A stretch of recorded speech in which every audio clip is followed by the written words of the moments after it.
옹이의 시간. 경수의 기억 속 아버지는 언제나 커다란 등판을 보이며 작업대에 엎드려 있었다. 공방 가득 날리는 미세한 톱밥 가루는 경수의 기관지를 괴롭혔고 기계톱이 비명을 지를 때마다 어린 경수는 귀를 막았다. 판술에게 나무는 신성한 종교였지만 경수에게 그것은 가난의 냄새이자 탈출하고 싶은 굴레였다. 이놈아, 나무는 거짓말을 안 한다. 내가 대패질을 한 번 덜 하면 나무는 금세 알아차리고 등을 돌려버려. 판술은 늘 훈계를 늘어놓았다. 하지만 경수는 그 소리가 지겨웠다.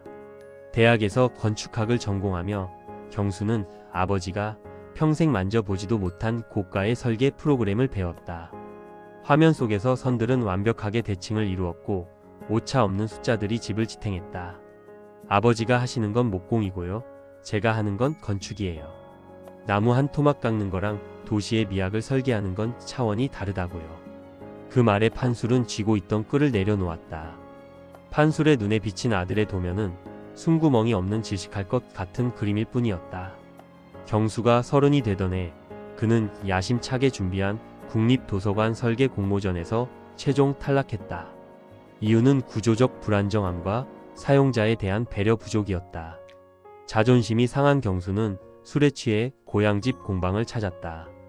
판술은 그 밤에도 어두운 조명 아래서 묵묵히 나무를 다듬고 있었다.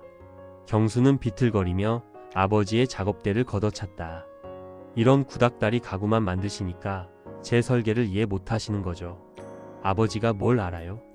3D 모델링이 뭔지 포스트 모더니즘이 뭔지나 아시냐고요. 판술은 화를 내지 않았다. 대신 수건으로 땀을 닦으며 나지막이 말했다.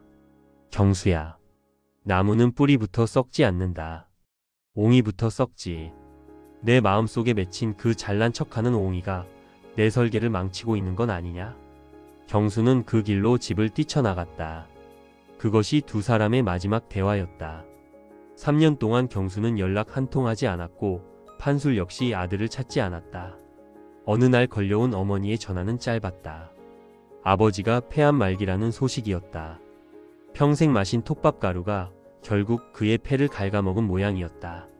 경수는 무거운 발걸음으로 고향 공방을 찾았다. 아버지는 병원에 있었고 주인 없는 공방은 차갑게 식어 있었다. 경수는 공방을 정리해 처분하려 했다. 쓸모없는 목재들을 드러내고 연장들을 챙기던 중 공방 가장 깊숙한 곳 하얀 광목천으로 덮인 거대한 구조물을 발견했다. 천을 걷어낸 경수는 숨이 멎는 것 같았다. 그곳에는 경수가 3년 전 공모전에서 떨어졌던, 그리고 아버지가 구조가 불안정하다고 비판받았던 그 도서관 건물이 150 비율의 나무 모델로 완성되어 있었다. 그 모델은 경수의 도면보다 훨씬 정교했다. 경수가 설계상에서 해결하지 못해 억지로 끼워 맞췄던 하중의 문제는 아버지가 직접 깎아 만든 전통 결구법으로 해결되어 있었다. 못 하나 쓰지 않고 나무와 나무가 서로를 껴안 듯 맞물린 구조. 그것은 중력을 거스르는 것이 아니라 중력을 온몸으로 받아내며 지탱하는 방식이었다. 모델 밑에는 낡은 노트 한 권이 있었다. 판술이 서툰 글씨로 적어 내려간 작업 일지였다. 3월 12일. 아들놈 도면을 몰래 복사해왔다. 이 녀석, 겉멋은 들었어도 기둥을 세우는 마음은 곧다. 하지만 나무의 성질을 모른다. 소나무는 휘어지려 하고 참나무는 버티려 한다. 그 둘을 억지로 붙여놓으니 건물이 숨을 못 쉬지. 5월 20일. 오늘은 주춧돌 부분의 결구를 다시 짰다. 내 손가락이 무뎌져 아들의 섬세한 선을 따라가기가 벅차다. 그래도 완성해야 한다. 이놈이 다시 돌아와서 이 집이 왜 무너지지 않는지 물어볼 때 답해줘야 하니까. 노트의 마지막 장에는 삐뚤삐뚤한 문장 하나가 적혀 있었다. 집은 짓는 것이 아니라 잘하는 것이다. 자식도 그러하다. 경수는 모델 앞에 무릎을 꿇었다. 아버지는 아들의 실패를 비웃은 것이 아니었다. 아들이 설계한 그 화려한 건물이 실제로 세상에 서 있을 수 있도록 밤새도록 나무를 깎으며 그 기반을 대신 닦아주고 있었던 것이다. 경수는 병실로 달려갔다. 산소 마스크를 쓴 아버지는 야일대로 야위어 있었다. 경수는 아버지의 거친 손을 잡았다. 굳은 살이 박인 그 손이 사실은 얼마나 정교하게 세상을 매만져 왔는지 이제야 알 것 같았다. 아버지, 제가 틀렸어요. 나무가 숨을 쉬어야 집이 산다는 거 이제 알겠어요. 그 모델, 아버지가 완성해 주신 거잖아요. 판술은 힘겹게 눈을 떴다. 그리고 떨리는 손으로 경수의 눈물을 닦아주려 애썼다. 그의 손가락 끝엔 여전히 나무 향기가 남아 있었다. 경수야, 옹이는 나무가 아팠던 자리다. 그런데 그 옹이가 있어야 목재가 단단해져. 너도 나도 이제 좀 단단해졌겠구나. 아버지가 떠나고 1년 뒤 경수는 그 도서관을 다시 설계했다. 이번에는 유리와 철근 대신 아버지가 남긴 나무 모델의 구조를 그대로 가져왔다. 현대 건축의 세련미와 전통 목공의 지혜가 결합된 그 건물은 그의 최고의 건축상을 받았다. 시상대에서 경수는 상패 대신 아버지의 낡은 대패를 손에 쥐고 말했다. 이 상의 주인은 제가 아니라 제 설계도에 숨구멍을 뚫어주신 제 아버지이십니다. 아버지는 저에게 집을 짓는 법이 아니라 사람을 품는 법을 가르쳐 주셨습니다. 경수의 집무실 책상 위에는 여전히 아버지가 만든 나무 모델이 놓여 있다.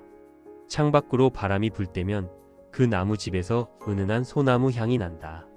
마치 아버지가 곁에서 이놈아, 수평이 안 맞는다라고 짐짓 엄하게 꾸짖는 것만 같은 그런 향기가.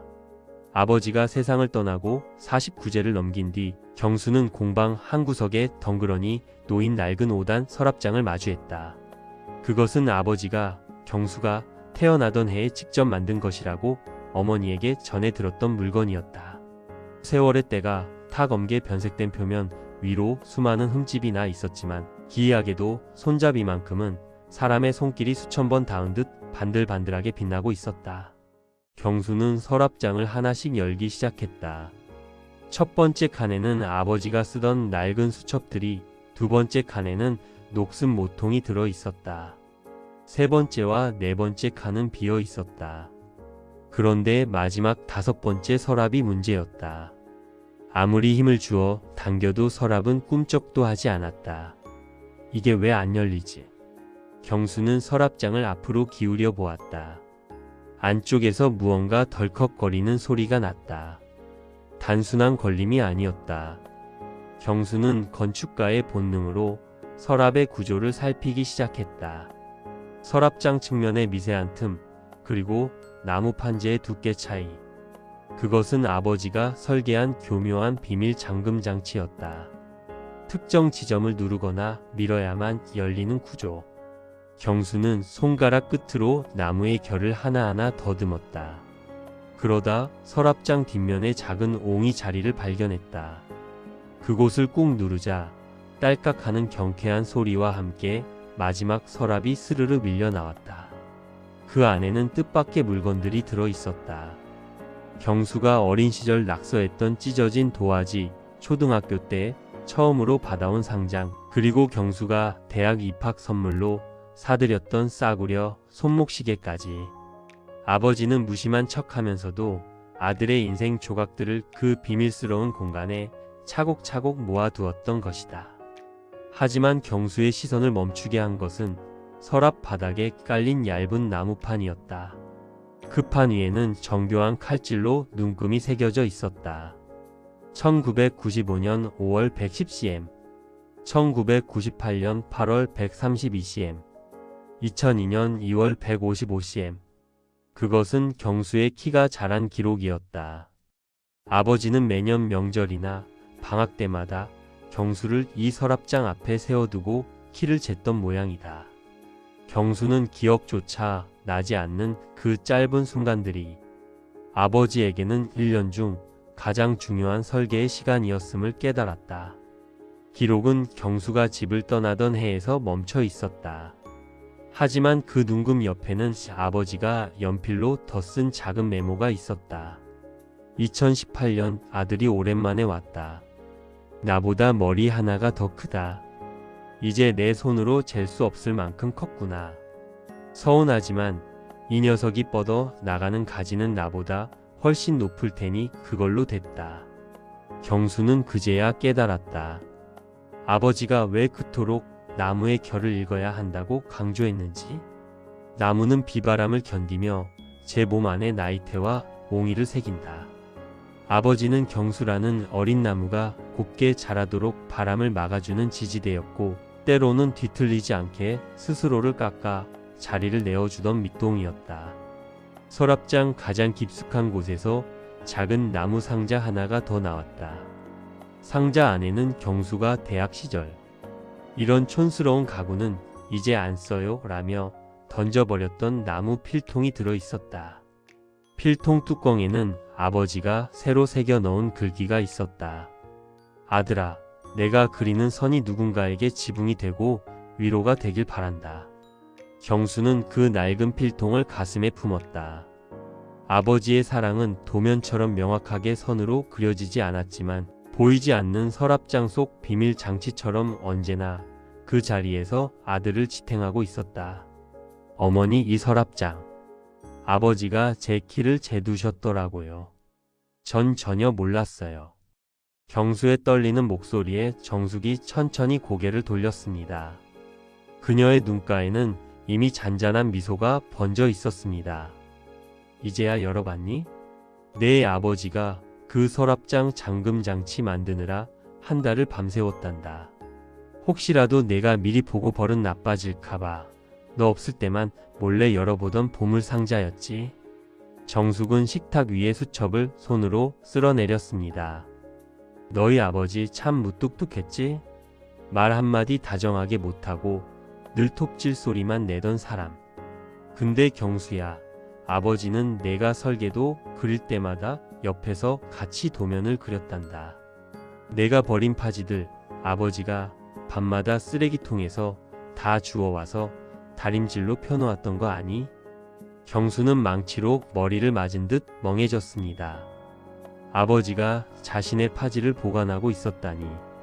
내 아버지는 내가 그린 선들이 너무 얇아서 걱정하셨어. 우리 아들 선이 너무 가늘어서 찬바람이라도 불면 집이 무너질 텐데 하면서 말이야. 그래서 내 도면 위에 아버지만의 방식으로 나무 기둥을 덧대보곤 하셨지.